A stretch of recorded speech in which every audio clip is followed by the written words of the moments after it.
Is that audio too? Yep. So it's picking up that. Yeah. It's got a soundtrack. You gotta have your background music.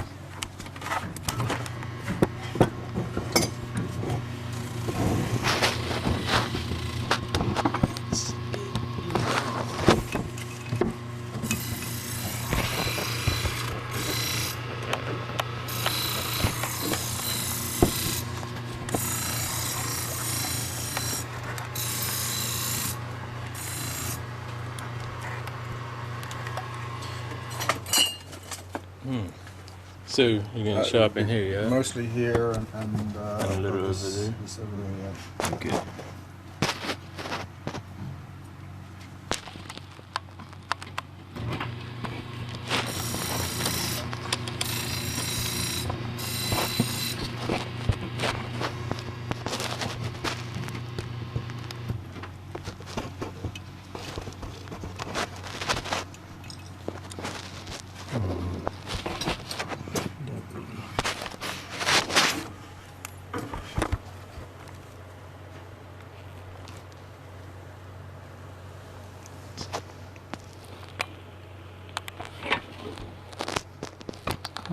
Difficult to tell what I'm looking at when it's upside down. That's alright. We do what we can.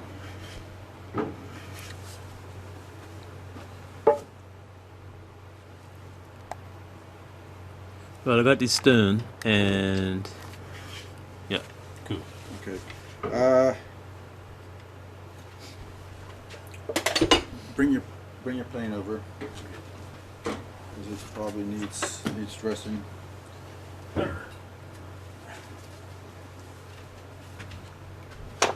Okay.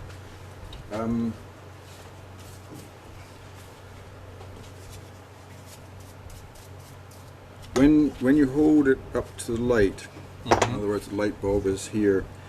Light shines, and if you can see the edge, like hold it like that. Yeah.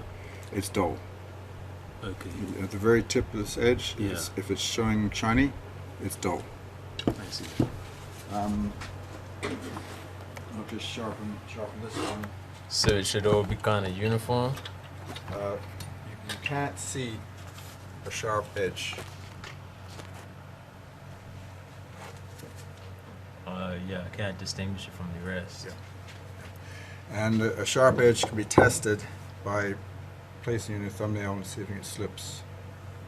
If it slips. If it slips, it's dull. If it grips, it's got a nice edge to it. So I've just done this baby. Have you got planes? I do, but I didn't bring it again. No problem. What do you have? I've got a block plane and a jack. But Okay, cool. yeah. All right, so And chisels. I know my chisels need sharpening for sure. They've actually been dinged. this is the cap iron, and it has a little lever. Just pop it off like that. I don't rest good sharp planes down like that. Bring out the iron, and the iron is a combination of iron and back iron. And generally, I give this a little bit of a dust out to make sure that the bed is flat, no crud on it, so when the iron goes back in. Okay, we need a screwdriver, and the screw engages into the cap iron, or back iron. I get confused.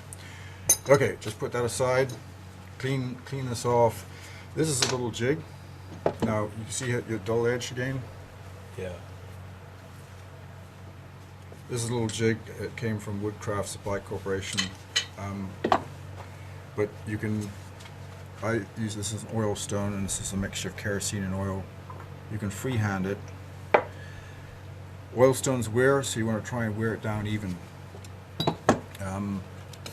Normally, spread the oil real thin, and then tip until you get the little liquid showing at the edge.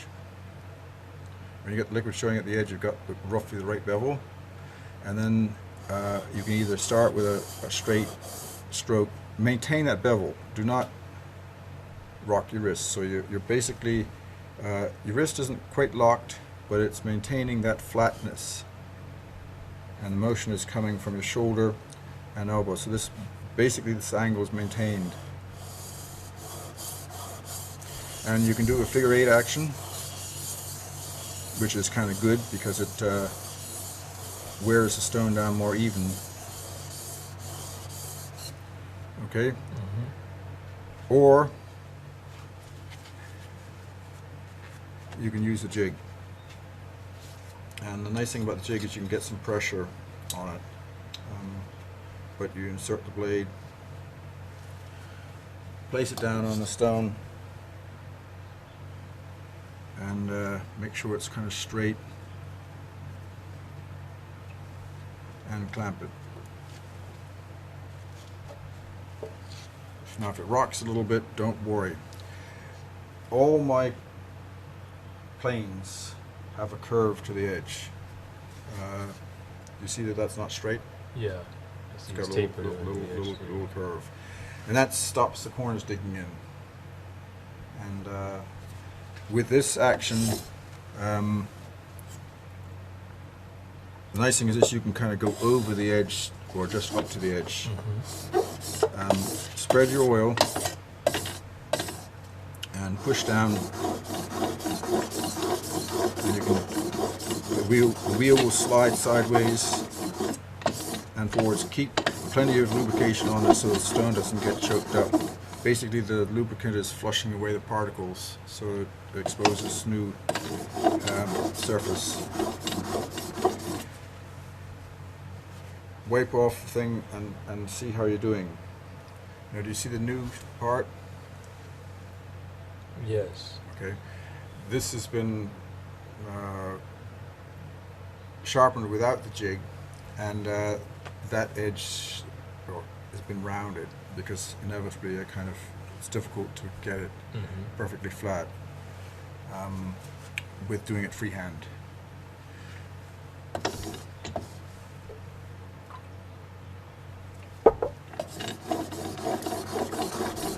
Nothing really rocket science about it, just needs a few minutes. Do you use water stones, Mark, or oil? Oil. One nice thing about oil, it gives your iron a bit of a coat of oil, which lessens the chance of it rusting.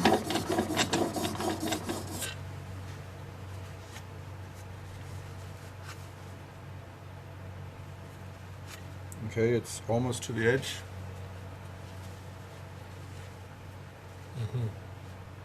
I see. So you're working that this Regrinding the up bevel. to the edge. Regrinding the bevel, but I'm cheating a bit because this stone has a coarse side and a fine stone. I'm doing it on the fine stone just so I don't have to flop over and contaminate. But ideally it would be good to have two stones, one coarse, one fine, and then I generally like if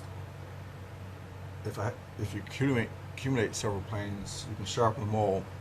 When one gets dull, you just pick up another one out of the cabinet and keep going, and then sharpen them as a batch.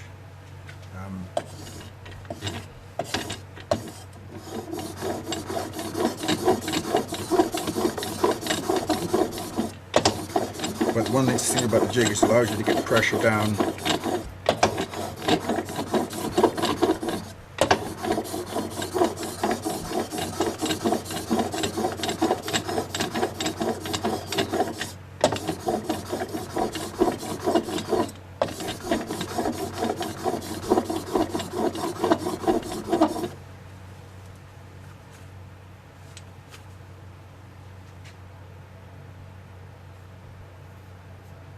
Okay, almost there in the middle part.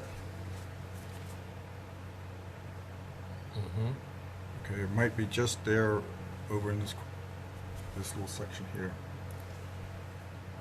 You see that, Mark? And you can see where the rounding, I haven't touched these corners yet. I've just been doing totally flat. Get the main part down. There are other sharpening devices, but I haven't seen any with this length of arm, and the roller runs on the stone, which is alright.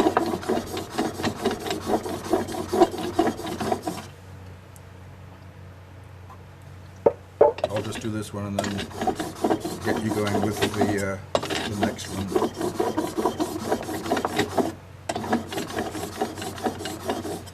And this is kerosene and Lube oil. lube oil. I just reused the can because it had a spout.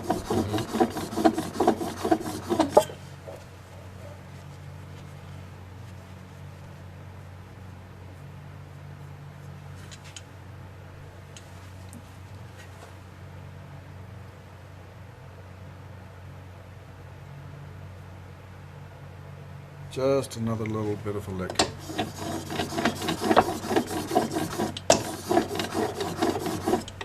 So you're actually grinding in a bit of a slurry, and the actual stone is brown, so the grayness is indicating metal that's coming off.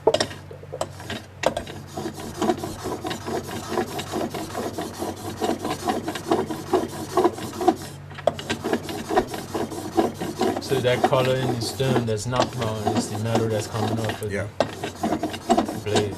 I mean, you can, wipe it off.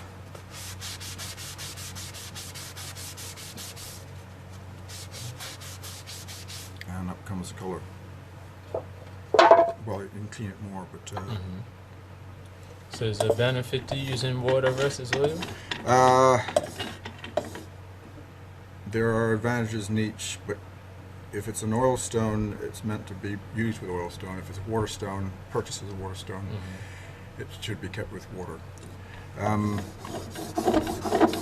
Water stones are faster cutting, but they wear quicker than oil stones.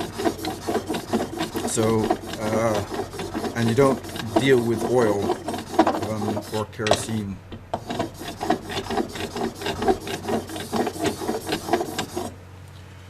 Nah, that should be the main part of it. Yes. Try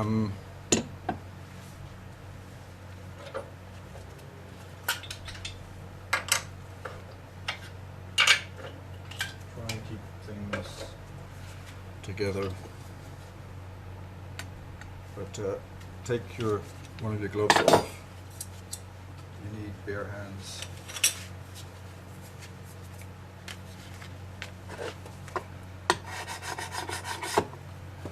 But feel that edge. I mean, this is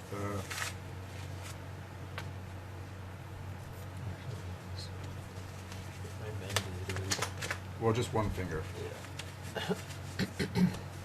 This edge here? Yeah. Just draw your finger over that edge. It's relatively smooth. No burr. Try that edge. Oh, I feel a burr right here. Feel a little burr. That indicates you've gone right to the edge. Right. And then all you have to do is these corners now. So what I'm going to do is just rock. I've established the main bevel. I'm just going to rock her a bit and brush up those corners.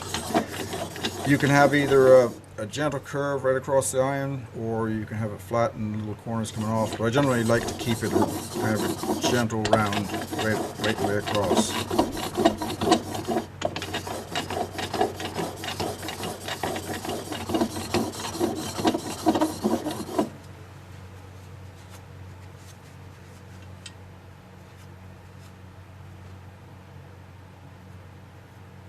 Almost there. See the little two old facets.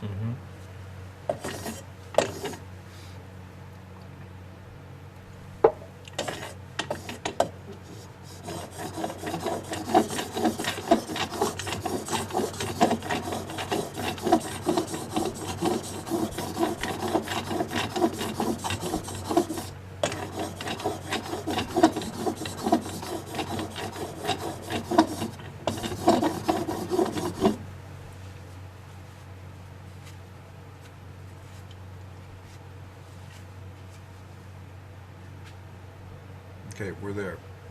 And you should have a little trifle edge right the way along. Just a little tiny burr. Okay. Now, the back edge of the blade you want to keep perfectly flat. You can place that down. I generally do it over the end of the stone with 2 fingers pressing it. Rub it so that edge is off.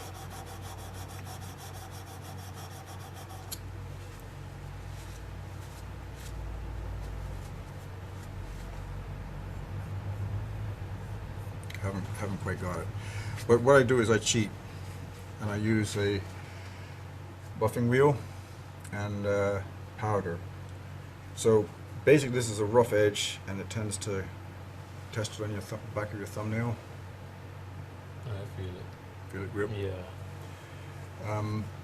This is triplet powder. It's just a little tiny motor. You rub some polishing compound on there, and by holding the iron, the arrow indicates which direction the wheel is turning. At a slightly steeper angle, just run that across. Slightly steeper angle than that, slightly stickier than that. And that polishes the burr off. This is the equivalent of stropping.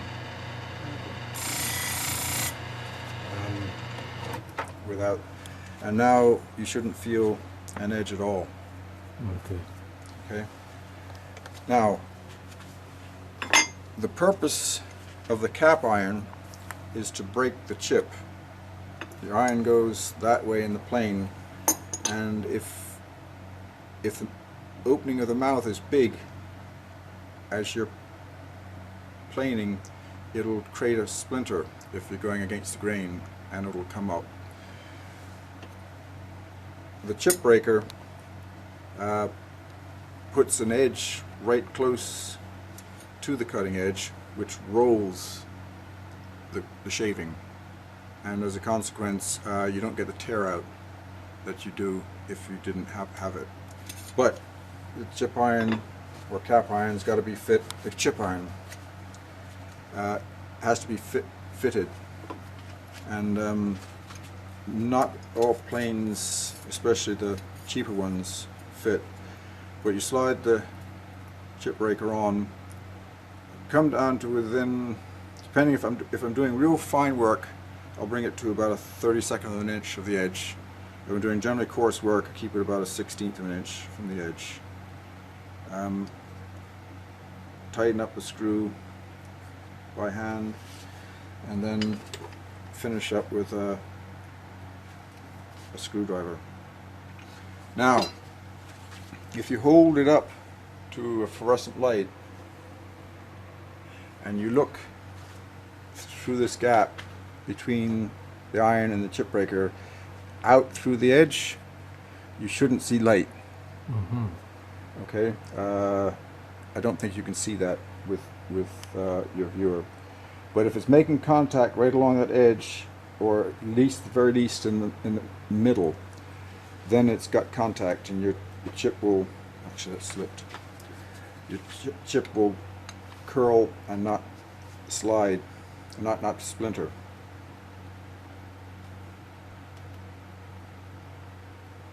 And you don't want the chip breaker to go over the edge at all at any time.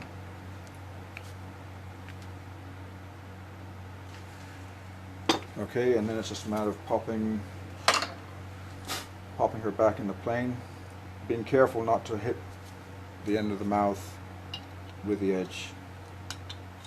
Gentle in. Engage the thumb screw lever and put the cap iron back on. And that's adjustable. You want to have moderate tension. Normally, after I'm just going to whip off some rust.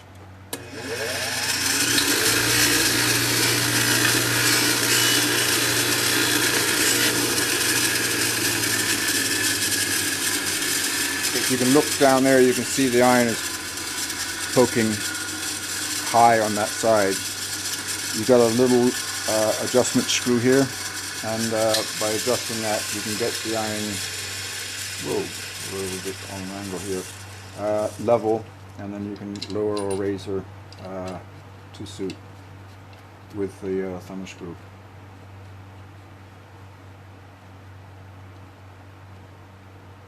And you want, sort of for a fine cut, something like that. Mm-hmm. Okay, and now that can be set aside, and that baby's ready to go. Okay, like to have a go? Yep.